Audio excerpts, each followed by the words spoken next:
C'est par grâce que vous avez été sauvés. Bien-aimés, c'est notre passage d'aujourd'hui. Éphésiens veut nous exhorter. Paul veut nous exhorter.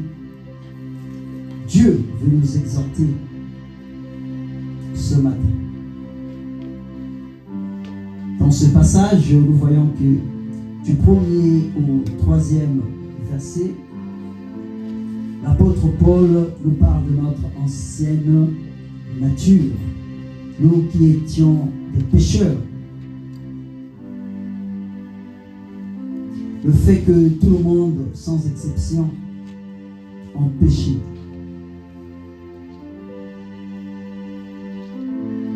Dès la création du monde, Adam a péché. Et le péché là devient aussi notre péché quand nous nous naissons. La naissance de toute personne est enveloppée du péché, comme il dit dans sa parole, parce que nous sommes tous des pécheurs.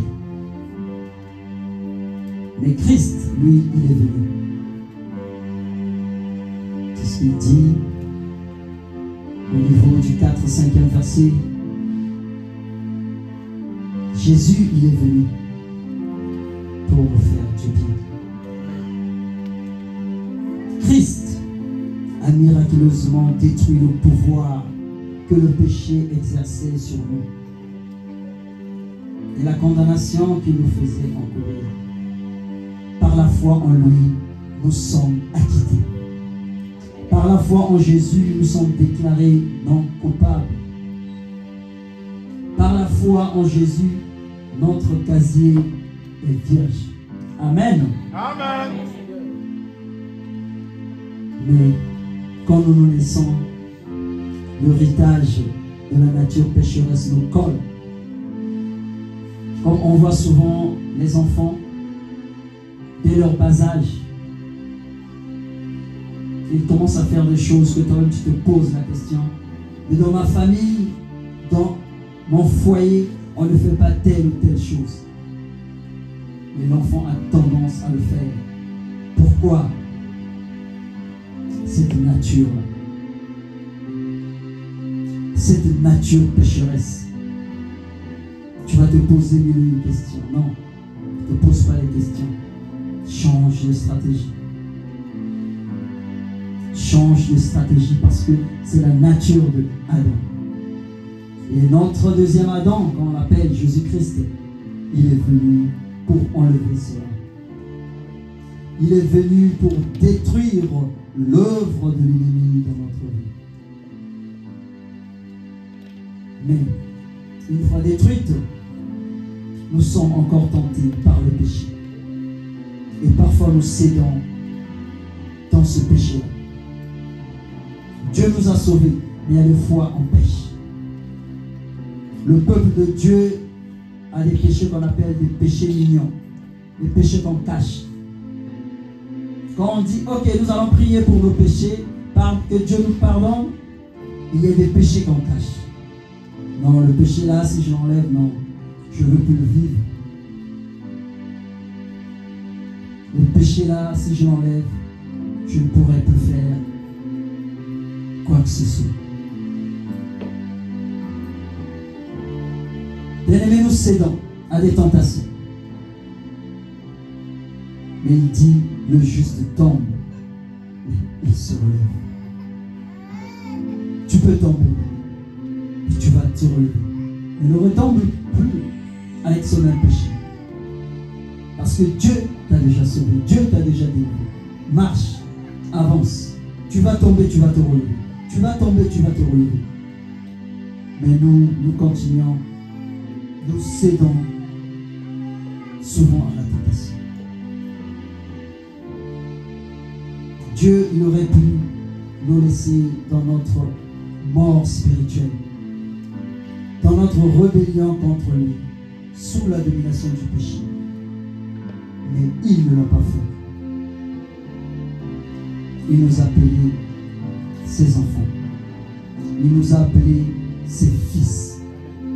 Nous sommes tous enfants de Dieu. Amen. Amen. Il est merveilleux notre Dieu.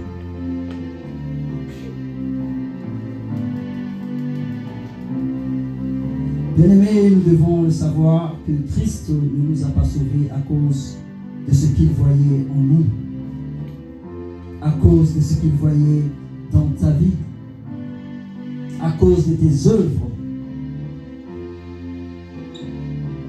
Mais Christ nous a sauvés par sa grâce.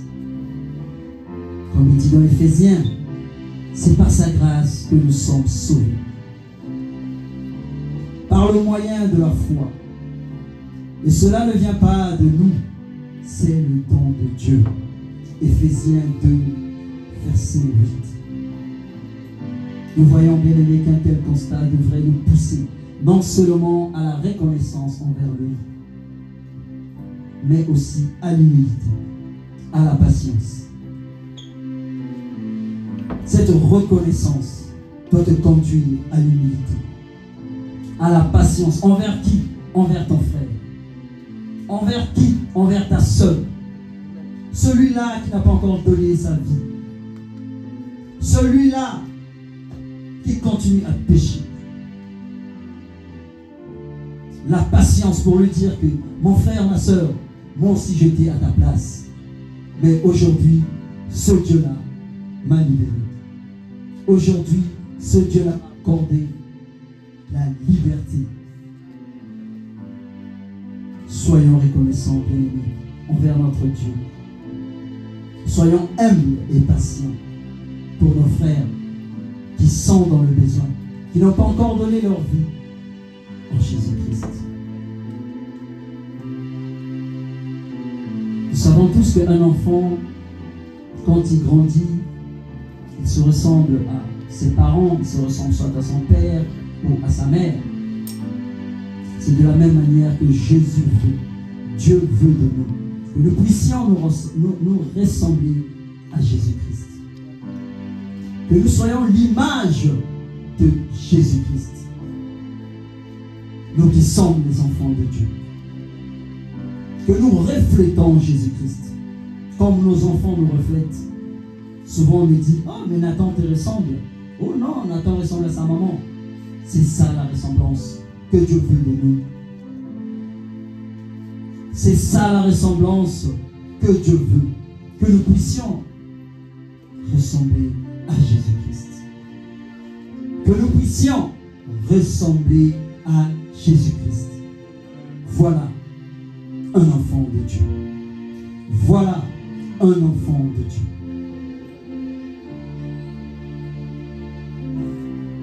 Je voulais m'adresser aux parents, ceux qui ont des enfants. Je voulais m'adresser aux parents, ceux qui ont des enfants. C'est vous, parents, qui avez pris une décision. Une décision où vous avez pris une décision dans votre lieu secret. Vous avez pris une décision.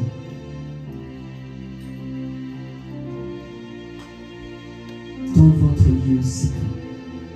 Et après, l'enfant est venu. Et après, l'enfant est venu. Que faites-vous de cet enfant que Dieu vous a donné?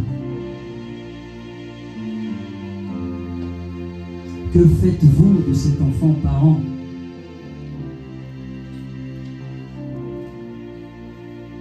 L'enfant est venu. Il n'a pas demandé, mais toi tu l'as voulu. Parents, nous parents, nous avons perdu quelque chose. Le bon sens. Nous avons perdu beaucoup, surtout dans ce pays. Nous avons perdu le bon sens vis-à-vis de nos enfants. Surtout dans ce pays, là où il y a le travail. Travail après travail, distraction après distraction. Nous avons perdu le bon sens. Réveillons-nous. L'enfant n'a pas décidé de venir seul. C'est toi qui l'as voulu. Réveillons-nous. L'église de demain, c'est nos enfants.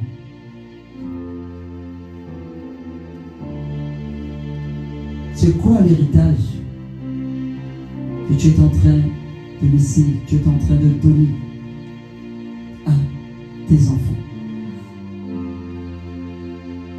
Parents, réveillons-nous. Parents, réveillons-nous. Les parents n'ont plus le temps de qualité pour leurs enfants. Le papa est perdu à gauche, maman à droite, l'enfant aussi est perdu. Nous n'avons plus le temps de qualité pour nos enfants. Mais on aura des comptes à rendre. On aura des comptes à rendre. Ça sert à quoi de gagner les millions de ce monde? Ça sert à quoi que ton compte soit bourré en banque et de perdre l'âme de ton enfant? Ça sert à quoi de gagner tout et au final de perdre l'âme, une chose précieuse de ton enfant? Ça sert à quoi? Parents, réveillons-nous. Parents, réveillons-nous. Mais la bonne nouvelle est que il n'est pas trop tard. Papa, maman, il n'est pas trop tard. Tu peux toujours te recadrer, te remettre sur le droit chemin, d'aider nos enfants. Nous qui étions morts, Christ nous a sauvés par sa miséricorde, par sa grâce. Il nous a rendu la vie. Nous aussi, nous devons transmettre cette vie à nos enfants. Parents, je t'exhorte à revoir tes stratégies, à revoir tes priorités pour tes enfants. Revois tes priorités pour tes enfants.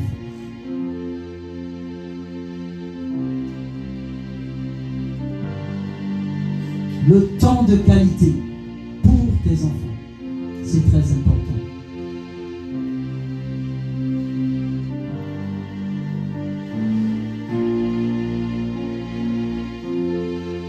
Revois tes qualités.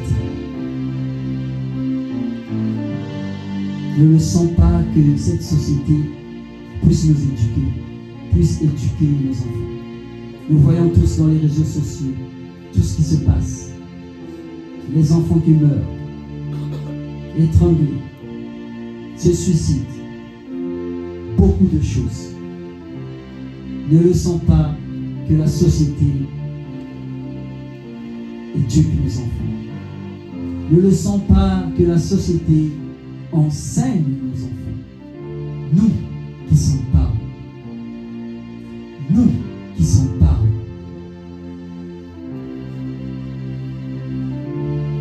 Tu dois intervenir dans la vie de ton enfant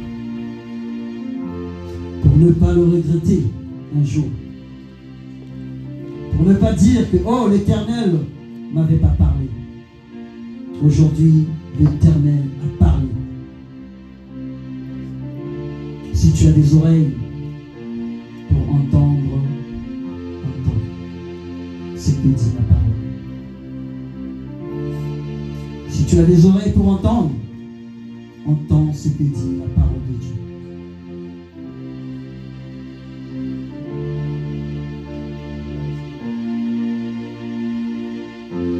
Nous devons donner le temps de qualité à nos enfants. Nous devons apprendre à nos enfants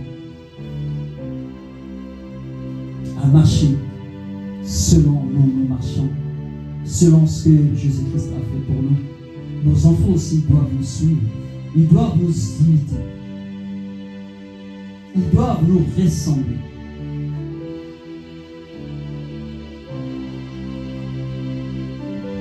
Ils doivent donner leur vie à Jésus. Donner leur vie à Jésus. Donner leur vie à Jésus. L'accepter. Donner leur vie à Jésus. Il y a des enfants ici qui suivent leurs parents parce qu'ils viennent à l'église. Parce que papa est chrétien, maman est chrétien, je veux le suivre. Ou on te force, on te tire, viens à l'église.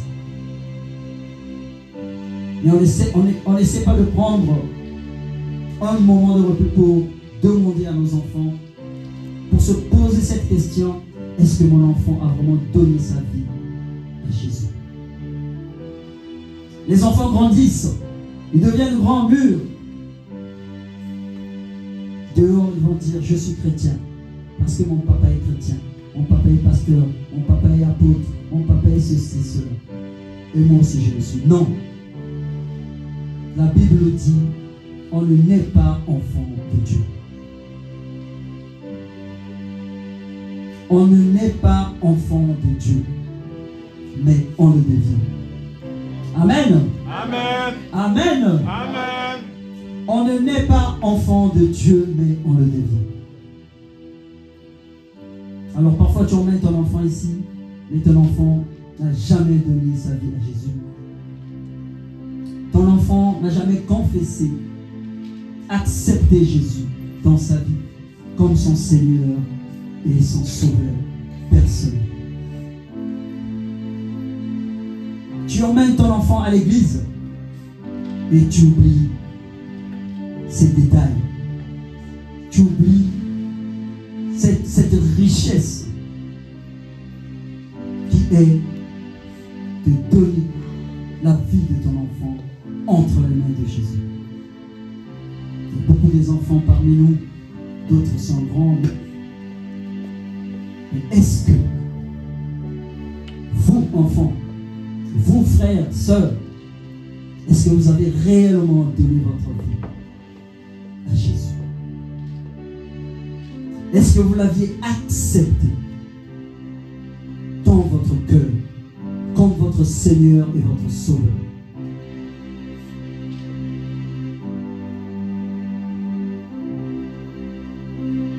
Je parle en français, j'espère que tout le monde comprend français. Est-ce que tu as accepté Jésus? Toi qui suis papa, toi qui suis maman,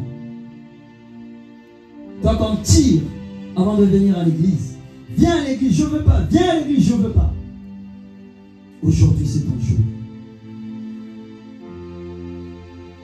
Est-ce que tu as donné ta vie? Est-ce que tu as accepté que Jésus-Christ puisse faire quelque chose dans ta vie? Est-ce que tu l'as ouvert la porte de ton cœur? Parce que demain ne nous appartient pas. Parents, demain ne nous appartient pas. Réveillons-nous. Réveillons-nous, parents. Demain ne nous appartient pas.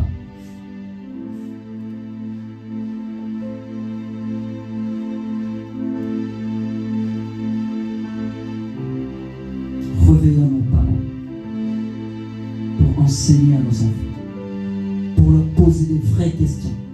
Est-ce que tu as donné ta vie à Jésus? Ta jeunesse, est-ce que vous avez donné votre vie à Jésus? Parce que suivre papa, suivre maman, c'est pas être un enfant de Dieu. Tu dois prendre une décision. Tu dois te décider au-dedans de toi, dans ton cœur. Tu ne dois pas attendre que papa te dise, donne ta vie à Jésus. Tu ne dois pas attendre que maman te dise, mais toi-même, c'est une décision.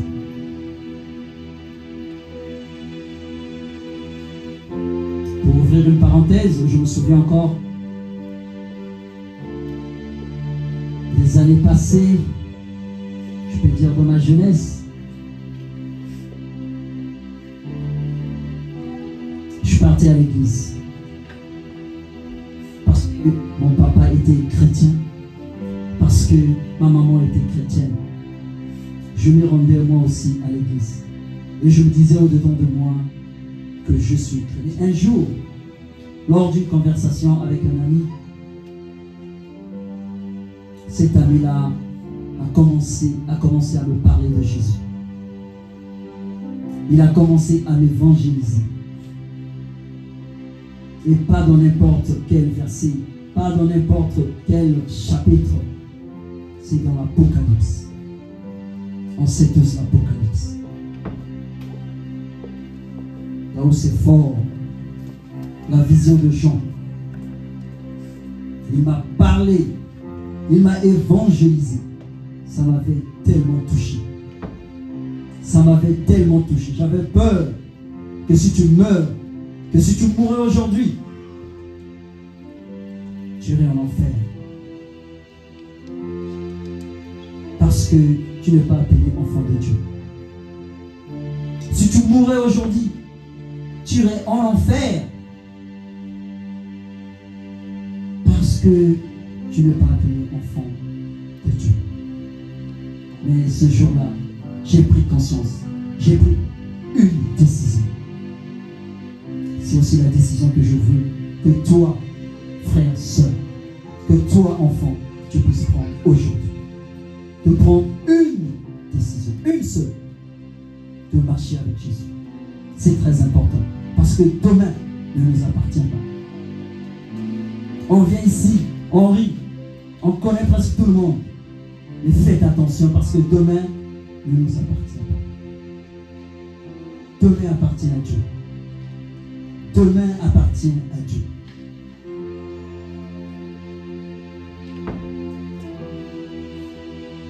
Alors, comment devenir enfant de Dieu? Nous allons encore prendre nos Bibles dans le livre de Jean. Jean chapitre 1.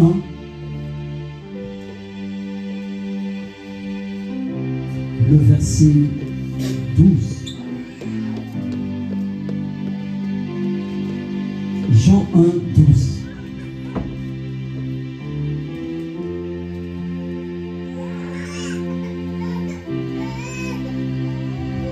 Excusez-moi.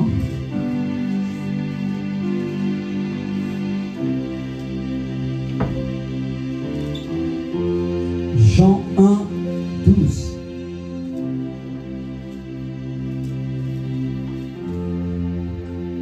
Alors la parole nous dit: mais à tous ceux qui l'ont reçu, à ceux qui croient en son nom, elle a donné le pouvoir de devenir enfant de Dieu. Elle a donné le pouvoir de devenir enfant de Dieu. Comment devenir enfant de Dieu? Tous ceux qui l'ont reçu, à ceux qui croient en son nom. Ce verset nous explique clairement comment devenir enfant de Dieu. Comment devenir enfant de Dieu? La jeunesse, frères, sœurs, vous avez le verset. L'accepter. Accepter Jésus comme ton Seigneur, ton Sauveur. Peut-être il y a aussi des parents ici. Ils ne se rendent même pas compte qu'ils étaient aussi comme nos enfants d'aujourd'hui. Et aussi leurs parents leur poussaient pour aller à l'église. Et aujourd'hui, nous sommes devenus papa, maman. Mais on n'a jamais donné notre vie à Jésus. On s'est dit que je connais la Bible, de la Genèse à l'Apocalypse. Et au fond, on n'a jamais donné notre vie à Jésus.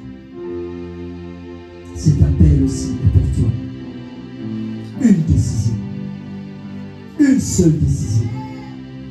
Parce que demain ne nous appartient pas.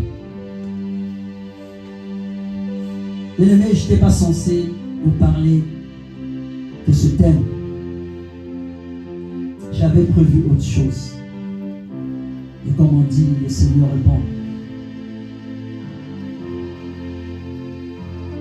Quand je faisais le ménage à la maison, je crois que c'était le jeudi ou le vendredi, ça faisait me sortir. Parler pour les enfants. Parle pour les enfants. Souvent on l'ignore. On vient ici, on rit, on fait ceci, cela, on vient ici. Non, parle sérieusement à tes enfants. Parle sérieusement. C'est une âme. C'est des âmes que Dieu t'a données. Ils n'ont pas décidé de venir, mais c'est toi qui l'as voulu. Parle à tes enfants. J'ai dit, Seigneur, comment je vais parler à tes enfants? Comment je vais parler à mon frère ou à ma soeur? Mais à tous ceux qui l'ont reçu, à ceux qui croient en son nom. Elle qui est Jésus, elle qui est la lumière, a donné le pouvoir de devenir enfant de Dieu.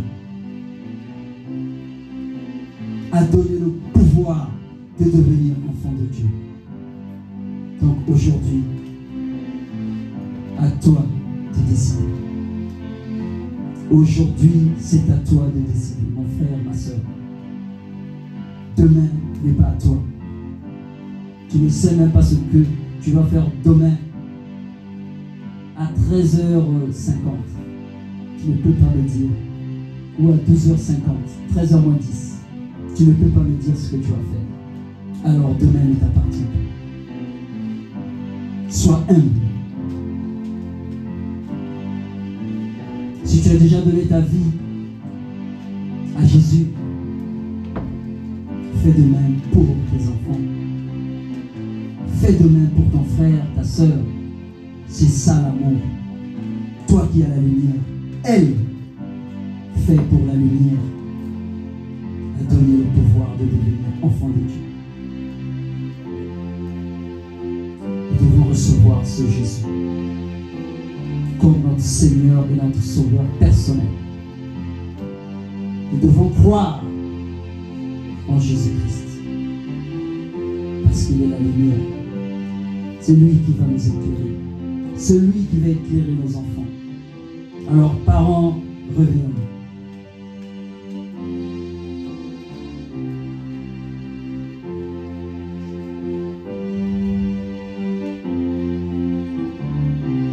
Ce moment est à toi.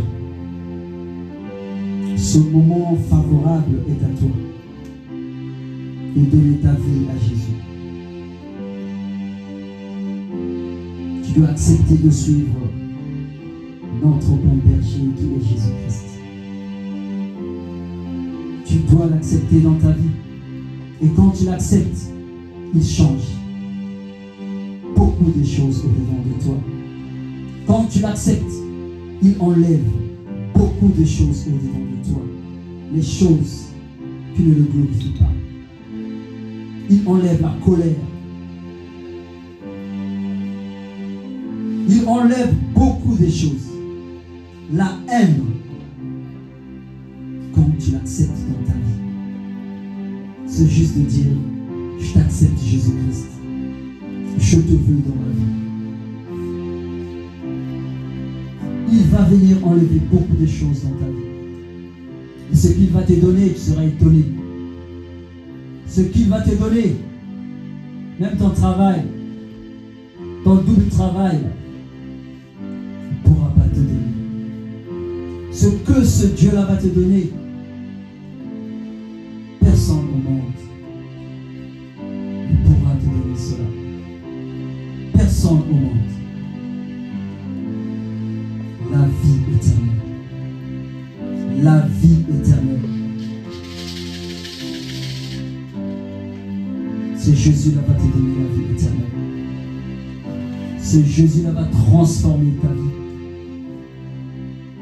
Tu ne seras plus le même. tu ne seras plus la même. Parce que Jésus va entrer au-dedans de toi. Et là, tu auras cette assurance pour dire que je suis enfant de Dieu. Je suis fils, fille de Dieu.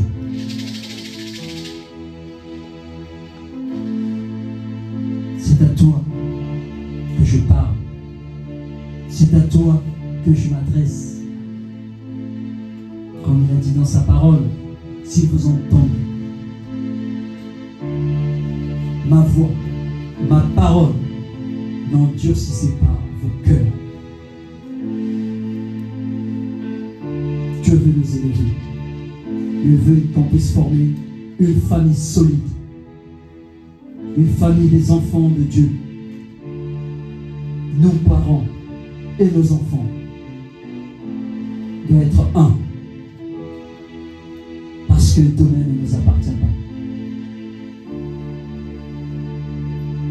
Souvent, il y a des parents qui pleurent. Quand tu perds leur enfant, ils se posent des milliers de questions. Oh Seigneur, si je savais. Mon fils, ma fille, ne t'a jamais connu. Il partait à l'église, oui. Il t'avait réellement jamais connu. Il n'a jamais donné sa vie à toi. Oui, les parents pleurent pour ça. Mais aujourd'hui, Dieu a parlé. Si tu as les oreilles pour entendre, si tu as les oreilles de l'esprit pour entendre, entends. Et si tu n'as pas les oreilles, demande à ce Dieu. Demande à ce Dieu. Amen. Amen. Amen, le peuple de Dieu. Amen.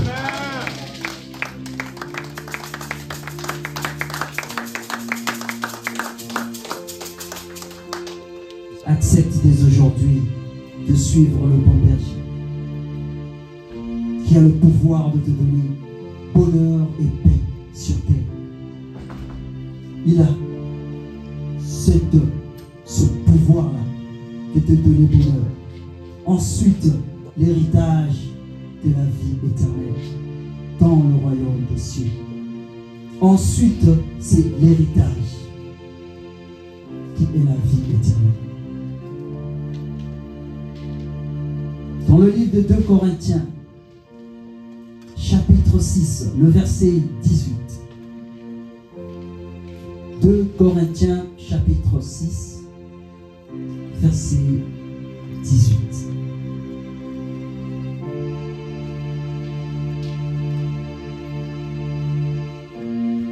La parole nous dit: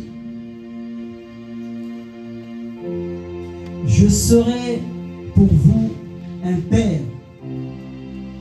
et vous serez pour moi des fils et des filles, dit le Seigneur Tout-Puissant.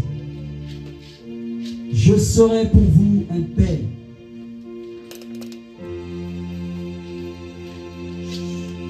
Je serai pour vous un père. Vous serez pour moi des fils et des filles.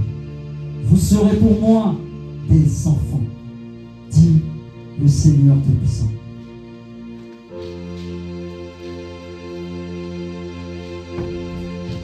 Et pour terminer, dans 3 Jean 1, le verset 4,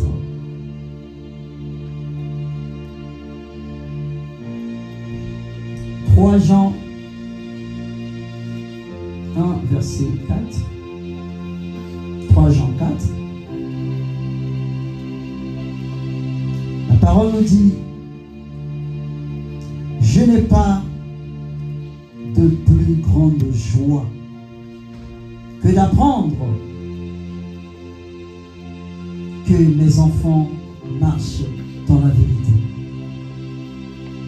Je n'ai pas de plus grande joie que d'apprendre que mes enfants marchent dans la vérité. Alors nous savons tous ce qui est la vérité. Celui qui est le chemin, la vérité et la vie. Nous, parents, nous serons dans la joie d'apprendre que notre fils, que notre fille Marche dans la vérité. Marche avec Jésus. C'est notre devoir, parents. C'est notre devoir, parents.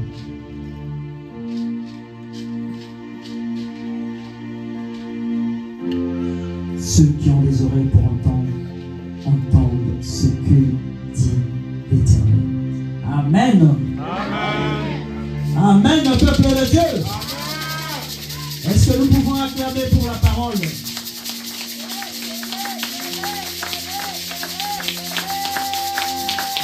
Est-ce que nous pouvons acclamer pour la parole de Dieu?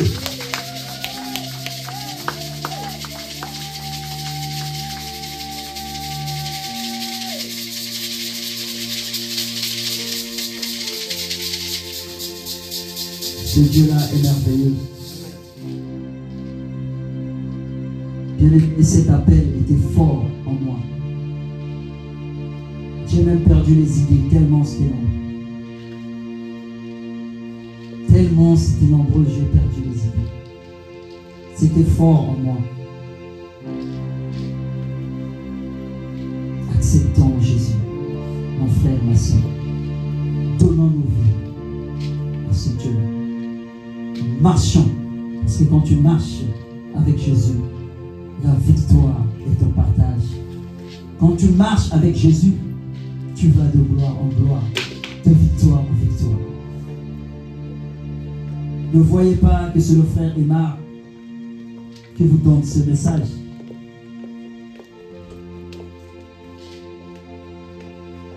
Mais Dieu dit dans sa parole qu'il parle tantôt d'une manière, tantôt d'une autre. N'attendez pas seulement que notre pasteur, notre berger nous donne ce genre de message. Non. Dieu peut parler à n'importe qui. Amen. Amen.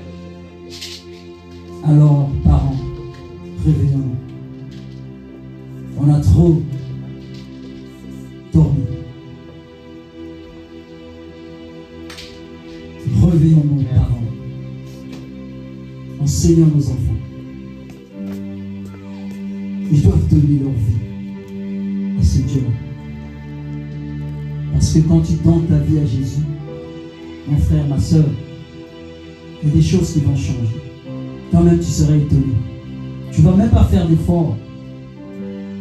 Les choses que tu as priées si longtemps. Mais du moment où tu n'es pas encore appelé enfant de Dieu, comment veux-tu que les choses changent? Mais dès que tu l'acceptes, tu vas voir un grand changement dans ta vie. Tu vas voir cette puissance-là, cette force-là qui va te pousser même à ne plus mentir. Toi qui étais menteur. Toi qu'on a surnommé à l'école menteur. La puissance de la lumière. Elle qui a donné le pouvoir de devenir enfant de Dieu.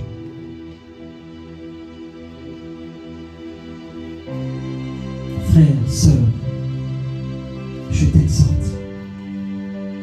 Je t'exhorte à donner ta vie à ce Dieu, à donner ta vie. Je t'exhorte à prendre une décision. Si tu veux le faire maintenant, juste lève ta main.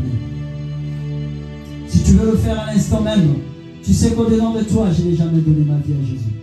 Je suis les parents. Parce que les parents me forcent. Tu peux lever ta main. Peut-être tu as honte de la foule. Prends-en une décision. À partir d'aujourd'hui, tu vas marcher avec ce Dieu-là. Mais tu dois le confesser.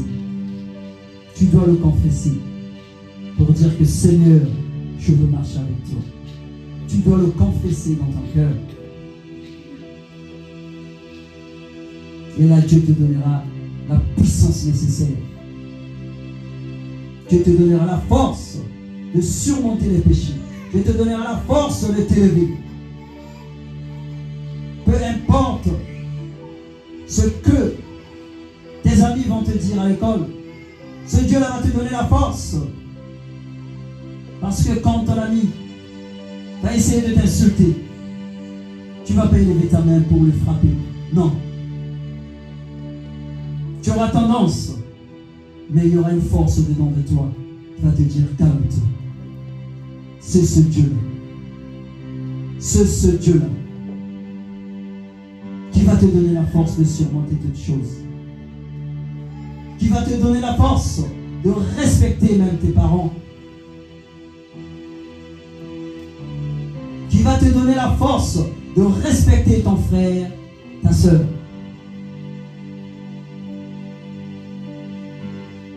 Ouvre ton cœur et reçois ce Jésus-là. Tu as une décision.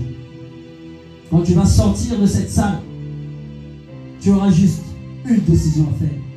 C'est de l'accepter. C'est de l'accepter. Afin que tu deviennes enfant. Afin que tu deviennes enfant de Dieu. Tu dois l'accepter. Tu as beaucoup suivi les parents.